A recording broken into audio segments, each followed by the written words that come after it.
So Alonzo, you know who Alonzo, the All-Star advisor? He's my financial advisor. 500,000 in the bank with him. Go talk to him. Y'all respect him, right? Cito on the beat. Salute, folks. It's your boy, the insurance junkie, your fiduciary fella, the all-star advisor Alonzo Hall, and I've returned today to wipe and tap on your head with another ADH wealth solution. Before I go in, ladies and gentlemen, make sure you hit that like, drop a comment, subscribe, and hit that notification bell so you're made aware every time I release new content. And as always, share. Lastly, to contribute to channel growth or to schedule a one-on-one appointment with a licensed financial professional, the links are in the description of this video. So, ladies and gentlemen, today I'm going to be talking about a big topic that is very important to a lot of spaces, especially for African American men who want to expat. They call them the passport bros. And if you're going to be a passport bro and actually intend on traveling abroad or expatting, you should probably know a few things. So I have an article here from the Washington Post, and it's talking about purchasing real estate in other parts of the world. In most of the world, bank financing isn't an option for foreign property buyers. Most foreign buyers purchase real estate internationally with cash. But there are other ways to buy property overseas, such as borrowing from a local lender or obtaining financing through the seller or developer, and tapping your IRA. Some options are easier than others, but all three come with challenges. American April Hess borrowed from a Belize bank to finance the construction of her house on Panama's Pacific coast. The most the Belize bank was willing to loan was 50% of the property's value. Hess obtained a 30-year mortgage, but the terms include a 5-year renewable balloon, meaning she must requalify every 5 years. And what a balloon payment means, ladies and gentlemen, is at the end of that 5 years, the bank can say, okay, you've made payments, but now at the end of this term, we want all of the money for the house. Still, I found it easier than dealing with Panama banks for a construction loan, Hess says. Plus, bankers in Belize speak English. This unconventional financing strategy, most banks do not offer financing outside of their home countries, allowed Hess and her partner, retirees with a limited budget, to build an ocean view house they otherwise would not have been able to afford. The financing we were able to arrange has allowed us to realize the dream we've had for decades of retiring on the water, Hess said. And we were able to draw down from the approved loan amount as we needed the cash to make construction payments. Qualifying as a foreigner for a mortgage in another country typically requires the same debt-to-income ratios you find when applying for a mortgage in the United States. One important difference in the process is that most banks require you to obtain a local life insurance policy naming the bank as the beneficiary. This limits the length of the mortgage, as most insurance companies outside of the United States won't issue life insurance past age 70 or 75.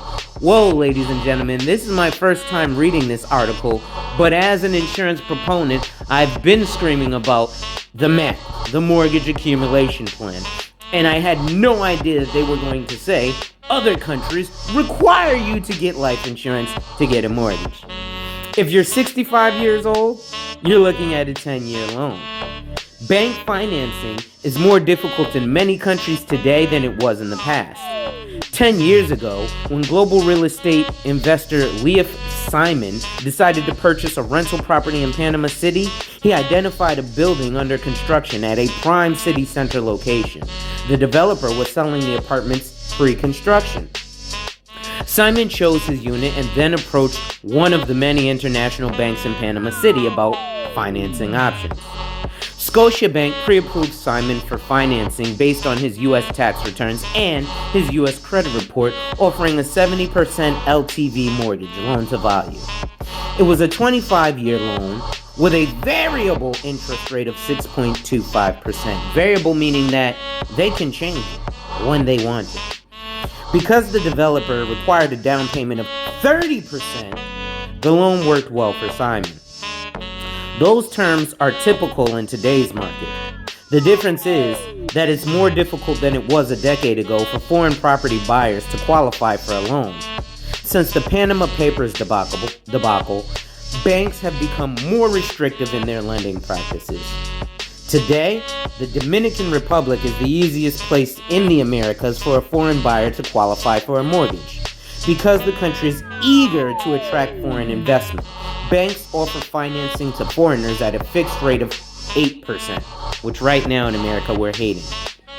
Bank financing can be easiest in Europe, although the proof of income documentation requirements are often greater than for a U.S. bank loan. Typically, you'll be asked to produce your tax returns from the most recent 3 years and bank statements for 6 months to prove your income supports the amount of the loan. If you don't have a regular paycheck, say you're self-employed or you own your own business, your file probably won't pass muster. However, if your income qualifies, it can be possible to obtain a loan to buy real estate in France, Spain, the United Kingdom, Ireland, or Portugal. A couple, one American, the other Swedish, in their 30s who live in London and each earn high salaries were approved for a 70% loan-to-value mortgage with a variable interest rate mortgage on the purchase of a €500,000 house in Portugal. In most of the world, bank financing is not an option for a foreign property buyer. In markets where no bank will lend to you, one alternative is negotiating terms with the seller, usually a private owner or developer. Developer financing is more common today than it has ever been. Builders in emerging markets understand that Americans, one of their biggest pools of potential buyers, no longer have access to the ready cash they once had back home in the form of a second mortgage or line of credit for real estate that they own in the United States. Private sellers usually offer terms such as 50% down at closing and the remaining 50% due at regular intervals over, say, 5, 7, or 10 years. Still didn't see 30 years here, folks. This is how Simon purchased his commercial rental property in Panama City 3 years ago. In that case, the private seller agreed to 20% down with the remaining 80% due over 10 years. Some developer financing allows for a lower down payment or even zero down on rare occasions. Interest rates can be 5% to 15%, and 10 years is a typical term with a balloon payment due at that time. Again, a balloon meaning if you purchase a property for, let's say, $250,000 American dollars, and you're paying it over the course of 10 years, and you've only paid $75,000. Let's say you've paid $100,000 over the course of that 10 years. At the end of that 10 years, they expect you to pay them the full $150,000. Developer financing tends to be an easier route than a bank mortgage because it typically doesn't require proof of income. The developer won't transfer title until the property has been paid off, so their risk is low. Dusty Tubbs, a retiree from Hawaii, bought his property in Cayo, Belize by taking advantage of appealing terms offered by a developer. Tubbs bought his $28,000 lot in a small self-sufficient community by making a $500 down payment and agreeing to payments of $500 a month until the lot is paid off. He can begin building a house as soon as he is ready. However, the developer will hold the title until the land is paid in full. Tapping your IRA is another way to purchase property overseas. However, most IRAs don't allow for non-traditional investments such as foreign real estate. The restrictions are imposed by the IRA custodian, not the Internal Revenue Service. The only real restriction, the IRS restriction on using IRA funds to buy real estate in another country is that you can't self-deal, said Vincenzo Villamena, an international tax professional and CPA. That means you can't use a property you buy with your IRA funds yourself, making an IRA a great source of capital for the purchase of an investment property overseas. Roth IRA funds offer the most tax-efficient approach to investing in foreign property. Because Roth growth and distributions are tax-free in the United States, if you use Roth funds to buy in a market where the profits won't be taxed in the country of origin, your returns are untaxed. On the other hand, Villamana said, investing in a high-tax country with your traditional IRA can mean you're taxed twice. Once in the country of investment, and again when you eventually withdraw the funds out of your IRA. Kathleen Petticord has been researching, writing, and speaking about living, retiring, and investing overseas for more than 30 years.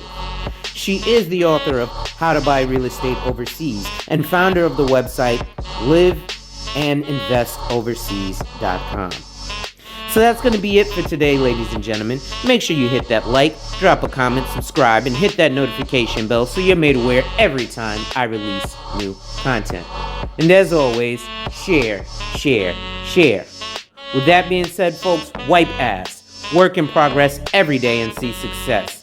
And remember, ladies and gentlemen, when people challenge you, they don't challenge you to challenge you, but they challenge you to challenge you. Accept the challenge. Salute, salute, salute.